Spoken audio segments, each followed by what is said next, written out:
stick by you all the way through.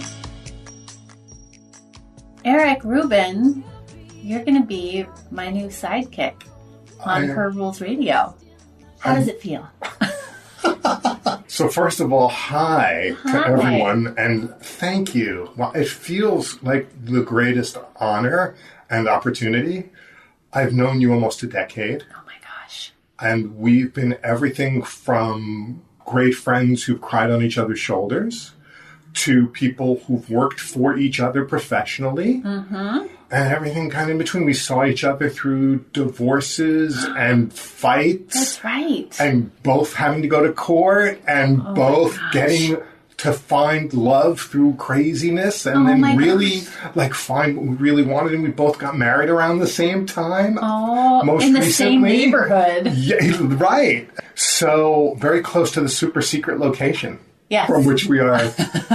I'll give a hint, though. It's Brooklyn, and there's a Starbucks near here. Good luck. So, I don't know if you want me to tell people about me. Well, I do. I want to talk about why I decided, with your help, to have even kind of a co-host sidekick on the show. We took a little summer hiatus, which I just needed. I think every artist and creative person needs some blank canvas time where they're not constantly creating. I know that's tough for professional creatives, especially, to kind of clear the decks and give themselves some unstructured time. I just needed some R&R, you know? But I have been a literary agent. I am an entertainment attorney, and I have lots of creative clients. And I often encourage them to stoke the fires. Mm-hmm. And that involves taking time off and sometimes getting involved in creative things that are not their thing. Yeah. So I know you're painting now. Yeah. But you're not dancing. And maybe you just going to the ballet or the opera would be just a lovely thing to do for yourself. It's a recharge. Mm-hmm. And you don't have to think. You don't compare yourself with what you're seeing, and you're not. You know what's so funny about that? I love to dance, and I love watching dance. The first time I saw the Alvin Ailey dance troupe perform at Celebrate Brooklyn here in Prospect Park, I cried. I'm so moved by people who are dancing, by professionals. It's so moving to me. And I have this story that I am a terrible dancer, right? I go immediately back to when I was 12 and totally gangly. I grew 5 inches in a year. I was like a puppy who didn't know where her paws were. I also have scoliosis, so my body, my topography is a little weird. And I just have this story that I can't dance. I can't follow choreography. See, I think of you as incredibly graceful in the physical world. So it's very interesting that we have different... You move like a dancer, in my opinion. I've been a ballroom dancer. What? You didn't know that about me. No. Especially doing Latin stuff, especially mambo. But I danced with Cuban refugees who taught me how to mambo in the Catskills. I'm not that old, but I'm old enough. And my wife likes to salsa dance, and we danced when we first started dating. But I have this experience that I don't consider myself a dancer. No, and I wouldn't say that I like to go to see dance until Holly, my wife, who loves that, we went and we saw a couple of things in Prospect Park and then somewhere. And I was just like, I have no idea what I'm seeing, but it's incredible. Mm-hmm. I love that I'm just learning this about you, and I've known you for 10 years. I think that it's actually a secret plot you've even kept from yourself. The part of having me here is so that you can find out more about me little by little. That's it. Which is great. We're already good friends. Let's go further. I love it. So we became friends. We were attending some workshops, some personal development stuff. Became pretty much instant buddies. And I'm curious, when we were kind of chatting about my show and what direction it was going to go in next, and you just said, I think you should have a co-host, and I think it should be me. Well, that's the short version. I don't want people to think that I'm that pushy, although I am. I think what had happened, if I can give some context, we had brunch and we talked about writing together because we're both funny and you wanted to do more of that sort of thing. And I wanted to do it, having been a stand-up. I was like, this is a great idea. we got together, and then in a conversation, we talked about your show, and we said, we should bring some funny to the show. Because my listening to the show was, between the current political scene and the Me Too movement and Black Lives Matter, don't get me wrong, this is all incredibly important, and you know that I do a lot of criminal appellate work as close to pro bono as possible through government organizations.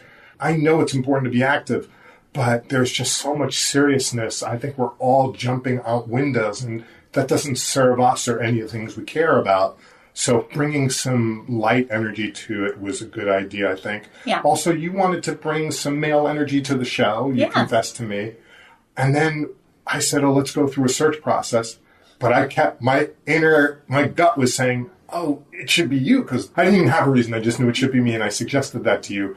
I believe you physically struck me. I smacked you on the arm, and I was like, that's what I was thinking. Yes. And the meeting ended pretty much like that. And we're done. We just decided this is happening. Well, so what's interesting about this show, and for any new listeners, welcome to Her Rules Radio. We are so close to episode 200. I am so super excited about that. It's amazing. And, the show deals with a lot of topics that impact women's lives. Now, we do have a few cool dudes who listen in, and I hope we'll have even more. But some of the topics can get really heavy, and it can be really important, like life-defining kind of stuff. We talk about relationships. We talk about health problems. We talk about finances. We talk about spirituality. We talk about social justice and reproductive rights. So we talk about some pretty important stuff. And I also like to hold paradox, where stuff that's really, really important can also have some levity and some joy to it. And Eric, you and I are like total news and politics junkies. Yes. And like we've said, our spouses are like, please stop talking to me about it. Please find a friend. So sometimes you and I are just constantly retweeting each other. It's true. So we know how to have fun, and we know how to be serious about stuff we care about. I wanted to add that guys who listen are smart. I listened for a long time because these issues are quote unquote women's issues, but like for those of us who either love women or like women or have women in our lives in the variety of ways you can, it's really helpful to dispel the myths. It's helpful to remove the barriers between us. And that's done by really listening and understanding. There's not enough listening. So I think that's really important. And you talk in a way that, I've listened to some other quote unquote women radio or podcast things, and they immediately cast it as an us versus them situation. I don't feel welcome to even listen sometimes. It's a little hard. I'm not a victim. I'm not, please don't at me or at me. I don't really care. But it's nice to have a friendly dialogue. And I just think it's smart to listen to each other. Yeah. So there's a lot to, for some men, women are incredibly mysterious. Mm-hmm. I mean, the whole idea of women's health. I mean, guys barely understand their own situation. We're going to go right into sex here. I remember a New Yorker cartoon that I thought was really funny because I saw it later in life. And it was the difference between, I think it was the New Yorker, maybe it was Penthouse, but I'm going to elevate it to New Yorker. It was the difference between men and women's sexual responses. Mm-hmm. And the panel with the men was an on and off light switch. and the panel for a woman was like the cockpit of a modern fighter jet with like 20,000 gauges and lights. And like, there is truth to that. That's what's funny, is it's true.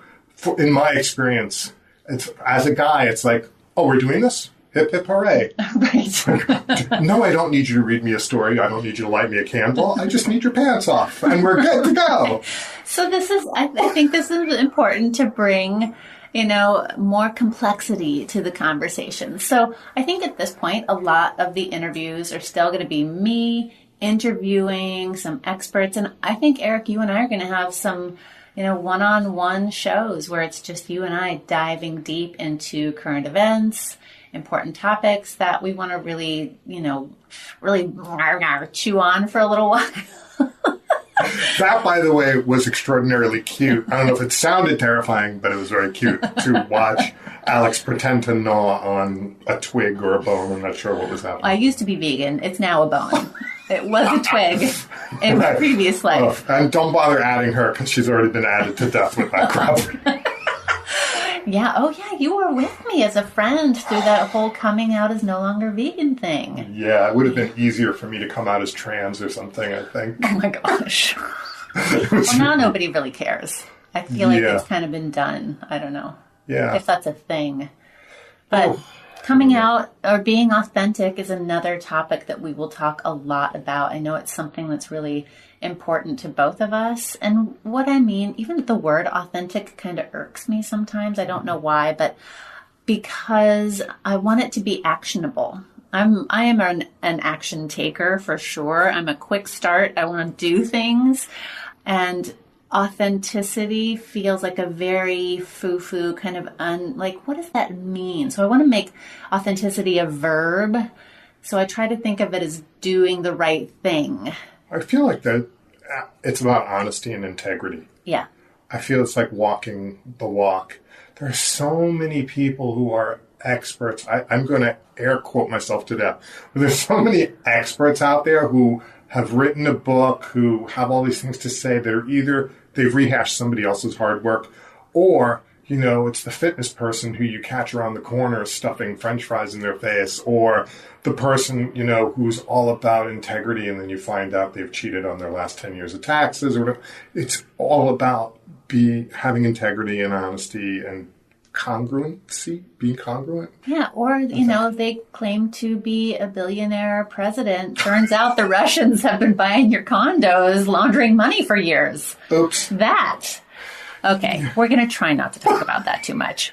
We'll talk about that when the microphone's off. Anyway, my dear listeners, my rulers, my Her Rules Radio listeners, welcome to the new season, fall 2018, with Eric Ruben. Thanks. I'm super excited, and I look forward to sharing times with everybody. And thanks, Alex. I really appreciate the opportunity. And we're both super active on Twitter. So if you ever want to share comments, questions, have, things to add, Eric, what's your Twitter handle? Is it Eric Ruben Law? Eric Ruben Law. Yes, I believe so. And it's spelled EricRubenLaw.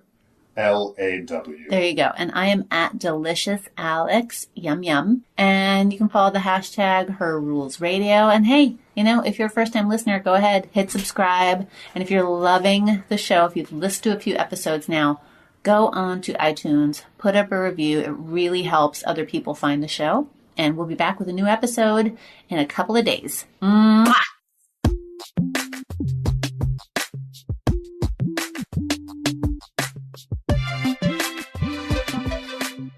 So excited that you're going to be back here with me for this brand new season of Her Rules Radio. Now, I wanted to make sure that you knew about two very cool things happening.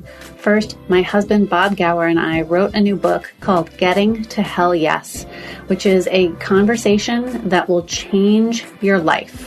It's something that we use in our businesses and in our family all the time. So you can get it for free at gettingtohellyes.com, or you can download it for 99 cents in the Kindle store on Amazon. Lastly, I have a brand new way for you to help support the amazing sponsors of this show and get some very cool things in your life. You can go to herrulesradio.com/shop. and find all of the wonderful makers and products that I use in my life that I have enjoyed making partnerships with. So go check out herrulesradio.com/shop, and we'll see you soon on the next episode.